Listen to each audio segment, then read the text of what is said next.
Hello friends and welcome to a lecture on water and life. The main objectives of today's lecture are to understand the polarity of water molecules, an overview of properties of water and a general idea of ionization of water.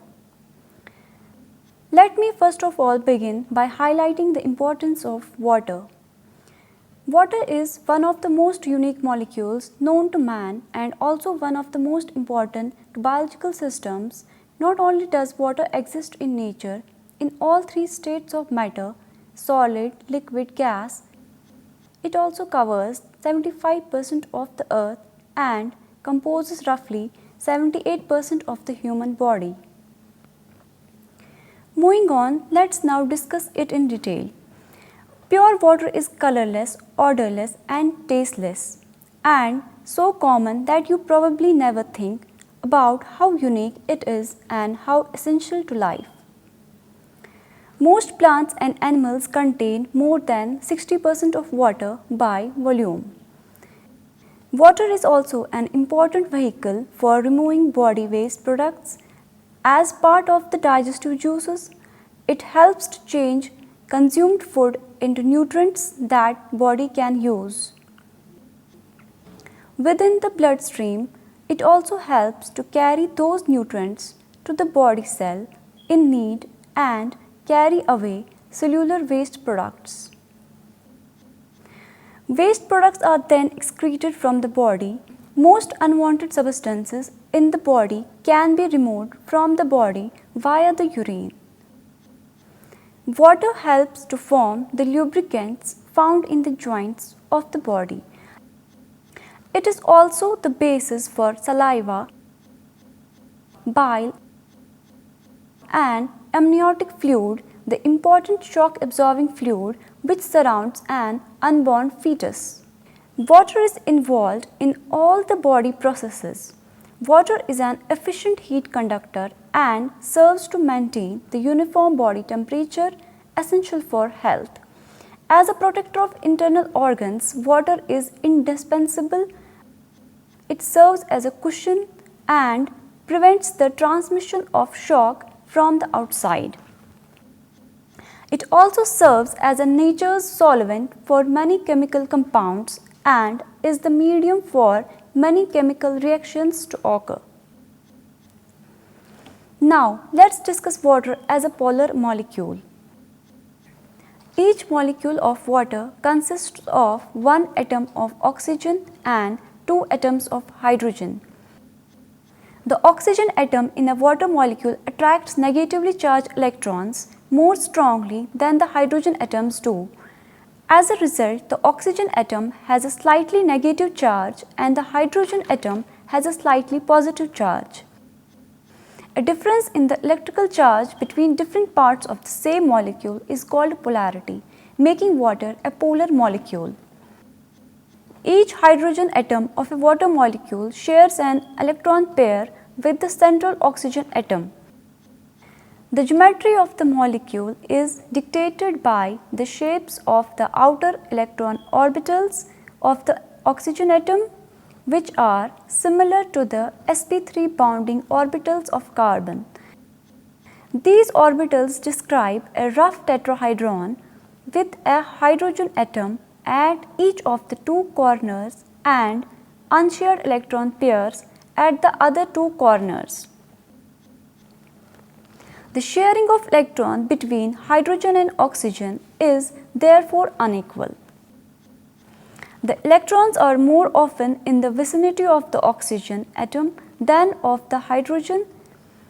The result of this unequal sharing is two electron dipoles in the water molecule, one along each of the HOO bonds.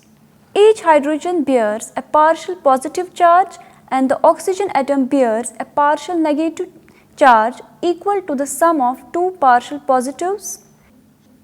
As a result, there is an electrostatic attraction between the oxygen atom of one water molecule and the hydrogen of another, called a hydrogen bond. The polarity of water is responsible for effectively dissolving other polar molecules such as sugars and ionic compounds such as salt. Ionic compounds dissolve in water to form ions. This is important to remember because most of the biological reactions to occur, the reactants must be dissolved in water. Coming on to my next objective, which is properties of water. First, I will discuss polarity. Polarity simply means that the molecule has both positive and negatively charged ends. More important, the polarity of water is responsible for effectively dissolving other polar molecules such as sugars and ionic compounds such as salt. Ionic compounds dissolve in water to form ions. Because water is able to dissolve so many substances, it is known as universal solvent. Substances that cannot be dissolved by water, such as oils, are called fat soluble and are non-polar. Non-ionic compounds that are strongly covalently bonded insoluble substances make excellent container of water, such as cell membranes and cell walls. Next comes hydrogen bonding. When water molecules align with each other, a weak bond is established between the negatively charged oxygen atom of one water molecule and the positively charged hydrogen atoms of a neighboring water molecule. The weak bond that often forms between hydrogen atom and neighboring atoms is the hydrogen bond. Next is cohesion. Because of extensive hydrogen bonding in water, the molecules tend to stick each other in a regular pattern. This phenomenon called cohesion is easily observed as you carefully overfill a glass with water and observe the water molecules holding together above the rim until gravity overtakes the hydrogen bonding and the water molecules spill down the sides of the glass.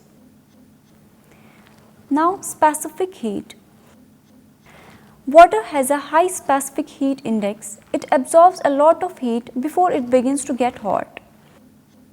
This is why water is valuable to industries and in your car radiators as a coolant. Now, it is the heat of vaporization. Water has a high heat of vaporization. Water absorbs heat as it changes from liquid to gas. The human body can dissipate excess of heat by evaporation of its sweat. Now, boiling and freezing points. Pure water at sea level boils at 100 degrees centigrade and freezes at 0 degrees centigrade. But extra energy is needed to push the water molecules into air. This is called latent heat. The heat required to change water from one phase to another. At higher elevations, lower atmospheric pressure, water's boiling temperature decreases. This is why it takes longer to boil an egg at higher altitudes. The temperature does not get high enough to cook the egg properly. If a substance is dissolved in water, then the freezing point is lowered. That is why we spread salt on streets in winter to prevent ice formation. Energy is lost when water freezes. A great deal of heat is released into the environment when liquid water changes to ice. It is lost when the high energy phase of liquid water moves to the low energy phase of ice. Nights when ice freezes often feel warmer than the nights when ice melts. Coming on to the next is the water density. Water is most dense at 4 degrees centigrade and then begins to expand again, becoming less dense as the temperature decreases further. This expansion occurs because its hydrogen bonds become more rigid and ordered. As a result, frozen water, ice floats upon the denser, colder water. The expansion of water takes place even before it actually freezes. This explains why a pond freezes from surface down rather than the bottom up. As water temperature drops, the colder water 0 to 4 degrees centigrade, where it is less dense, rises to the pond surface. It freezes to form a lid of ice. This ice insulates the water below from the wintry chill so that it is less likely to freeze. Organisms that inhabit the pond are able to survive the frigid winter below the icy surface. Coming on to the next is the solid expansion. For most substances, solids are denser than liquids, but the special property of water makes it less denser as solid. Ice floats on water. Strong hydrogen bonds formed at freezing 0 degree centigrade lock water molecules away from each other. When ice melts, the structure collapses and molecules move close together. Liquid water at 4 degrees centigrade is about 9% denser than ice. This property plays an important role in lake and ocean ecosystems. Water molecules have a tendency to ionize. They dissociate into ions, charged particles, hydrogen ion H positive and hydroxide ion OH negative. In pure water, a very small number of water molecules form ions in this way. The tendency of water to dissociate is balanced by the tendency of hydrogen ions and hydroxide ions to reunite to form water. A neutral solution contains an equal number of hydroxide ions and hydrogen ions. A solution with a greater concentration of hydrogen ions H positive is said to be acidic. A solution with greater concentration of hydroxide ions OH negative is said to be alkaline or basic. Having understood the concept of properties of water, let's now talk about ionization of water. The self-ionization of water is an ionization reaction in pure water or an aqueous solution in which a water molecule H2O deprotonates, loses the nucleus of one of its hydrogen atom to become hydroxide ion OH negative.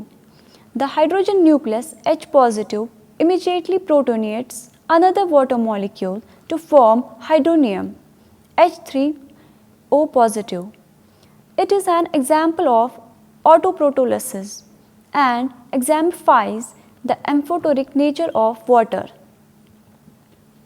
The ionization of water can be represented as H2O gives H positive plus OH negative. The law of mass action can be applied, defining the equilibrium constant for the reversible ionization of water, KEQ. KEQ is equal to H positive OH negative divided by H2O. The concentration of each moiety is expressed in moles per liter m. The degree of ionization of water is very low at any given time. The amount of hydronium ions and hydroxide ions present in water is extremely small, and consequently the concentration of undissociated water molecules is virtually unchanged by this minute ionization and may be considered a constant. Let's switch over to the concept of buffer. A buffer solution is an aqueous solution consisting of a mixture of weak acid and its conjugate base, or vice versa.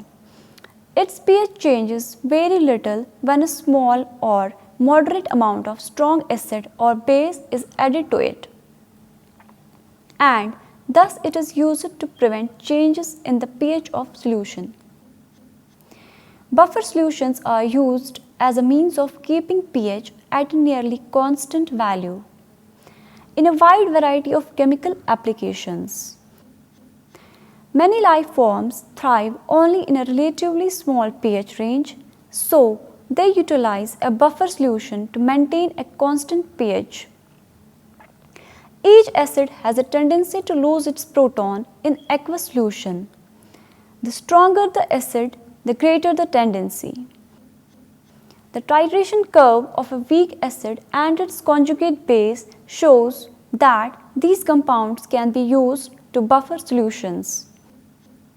Buffering is a consequence of two reversible reactions taking place simultaneously and reaching the equilibrium points as governed by their equilibrium constants Kw and Ka.